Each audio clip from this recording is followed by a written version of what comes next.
Le Real Madrid s'est incliné par la marque de 2-1 contre Osasuna pour cette 25e journée de la Liga 2025-2026. La saison passe vite, hein, 25e déjà. C'est une saison où chaque match va être crucial.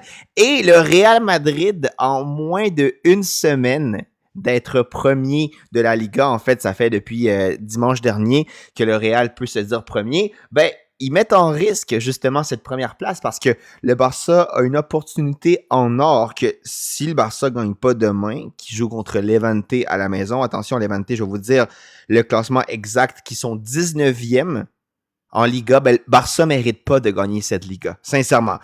Mais bon, le Real Madrid, on dirait qu'une semaine en étant premier, c'était trop pour eux. Ils étaient plus capables de résister la pression que le Barça a menée pendant des mois. Mais non, sincèrement, blague à part, c'est fou à quel point ce Real Madrid est vulnérable et c'est fou comment le statut du Real Madrid a changé là, par rapport à il y a 4 ou 5 ans. Surtout la dernière bonne version du Real, ça a été vraiment avec Zidane. Après, bon, il y a eu des Ligues des Champions qu'on a vu comment ils ont été remportés. Mais bref, c'est ça. Le Barça est dans une mauvaise posture. Puis, même si le Barça, on va dire, descend de 2 échelons, le Real Madrid descend d'un échelon supplémentaire à la fois. J'ai vraiment pas peur de ce Real Madrid-là pour le match retour que le Barça va jouer à la maison pour cette Liga. Puis, comme je vous dis, même si le Barça n'est pas le Barça de la saison dernière, je pense que ça va être assez pour gagner la Liga puis rivaliser dans les compétitions européennes d'envergure, donc dans la compétition européenne d'envergure qui reste.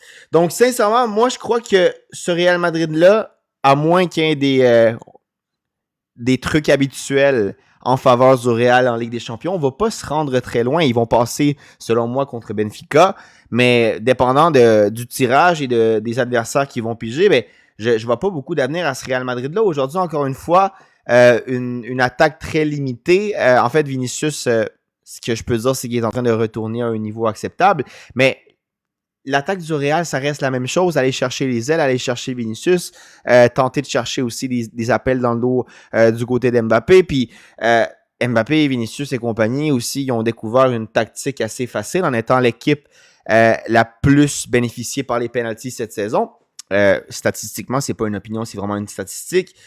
Ils vont plonger à chaque occasion douteuse, puis à un moment donné, les arbitres, oui, achètent, puis oui, ont tendance à avoir peur de siffler contre le Real Madrid, mais à un moment donné, je pense que même l'arbitre le moins expérimenté, en fait, pourrait deviner que c'est des simulations et pas des fautes qui sont sifflables, parce que les arbitres qui avaient le sifflet facile pour ces fautes-là, pour ces tentatives de simulation-là, du côté du Real, maintenant, ils peuvent voir clair dans le jeu puis dans l'intention des attaquants de plonger tout le temps comme si chaque coup était multiplié par 7 et la vie et leur intégrité physique étaient en danger. Donc, sincèrement, là, il n'y a rien de l'attaque qui m'impressionne à part les individualités habituelles. En fait, Vinicius, je peux dire qu'il est en montée, comme je l'ai dit, je réitère ce point. Puis pour vrai, pour la défense, aujourd'hui, le match a clairement un fautif et c'est le futur Sergio Ramos, le futur meilleur défenseur de l'histoire, pas selon moi, mais selon les propres fans du Real Madrid, au moins ceux que j'ai côtoyés et ceux que j'ai vus dans les réseaux sociaux. Asensio, c'est fou comment il a été surcoté. Hein. Maintenant, là, on peut compter le nombre de matchs d'Asensio qui ont mené à des défaites du Real Madrid contre le PSG cet été. Le match, là, je me souviens même plus contre quelle équipe de 3e division qui a mené à une élimination du Real Madrid en Coupe du Roi. Puis aujourd'hui, les 2 buts, c'est des fautes claires de Asensio, des erreurs qui sont très, très évitables. Puis ça montre que ce joueur, oui, physiquement, il y a quelque chose.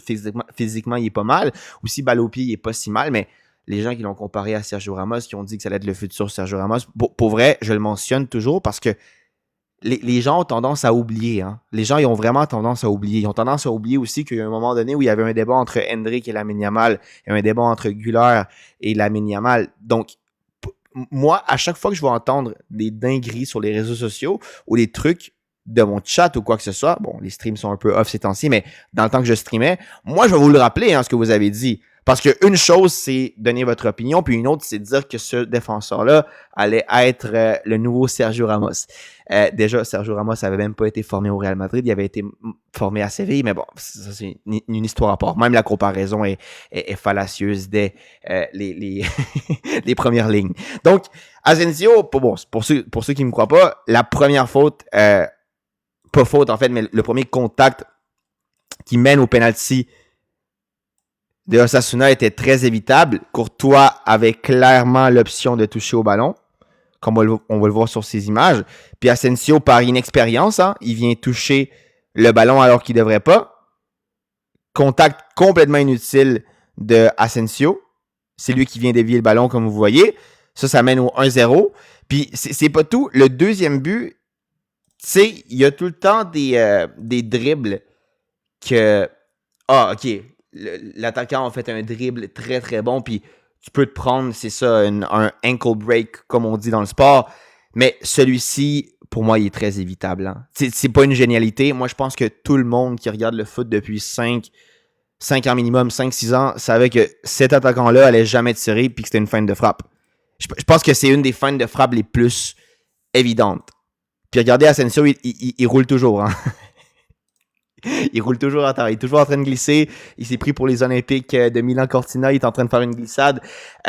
Puis ça mène aux 2-1 de Sassuolo. Sincèrement, ce défenseur-là est tellement surcoté. Puis moi, je vais tenir rigueur aux gens qui l'ont catalogué comme le nouveau Sergio Ramos jusqu'à temps que ce joueur-là ait fini sa carrière. Parce que vous l'avez dit, assumez-le. Voilà votre nouveau Sergio Ramos.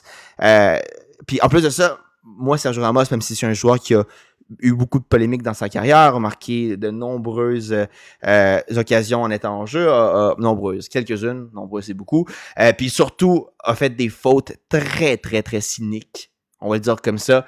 Pour moi, c'est le meilleur défenseur de l'histoire, puis je le respecte beaucoup, puis même en étant un fan du FC Barcelone, je trouve même insultant que les propres fans du Real Madrid l'aient comparé à Sergio Ramos, parce que c'est comme si, à cause que Cubarsí a commencé à faire une bonne saison, il y a 2 saisons avec Xavi, les gens allaient commencer à dire que c'est le nouveau Carles Puyol ou le nouveau Gérard Piqué. Gérard Piqué n'est pas si difficile à dépasser, mais vous comprenez ce que je veux dire. C'est insultant même pour la fanbase du Real Madrid que de l'avoir comparé à Sergio Ramos. Puis bon, écoutez, c'est pour moi, encore une fois, le Real Madrid, la fanbase la plus impressionnable, la plus influençable en un terme un peu plus précis, parce que justement, c'est le club le plus populaire du monde, donc ça va attirer toujours le plus grand nombre de personnes. Et quand ce grand nombre de personnes-là est attiré, ben, il va toujours aussi y avoir les personnes les plus inexpérimentées, puis ceux qui regardent le moins le foot, qui vont être attirés par ce club. Donc, c'est pour ça qu'il y a de telles conclusions qui sont tirées, puis l'avenir prouve le contraire. Tôt ou tard, je savais moi très bien que c'est un défenseur qui était physique, mais qui n'allait pas durer très très longtemps en ayant ce surnom de futur Sergio Ramos. Sincèrement, je ne sais même pas qu'est-ce qu'il fait titulaire. Même en ayant les défenseurs que le Real Madrid a qui sont blessés, moi je pense qu'il y a un défenseur de Castilla qui pourrait très bien le remplacer. C'est tout pour ce débrief. Merci beaucoup Asensio, merci beaucoup Real Madrid. Si le Barça ne gagne pas demain, le Barça ne mérite pas la Liga. Aussi simple que ça. Puis j'espère que le Barça va sortir avec son équipe A avec les meilleures armes qu'ils ont.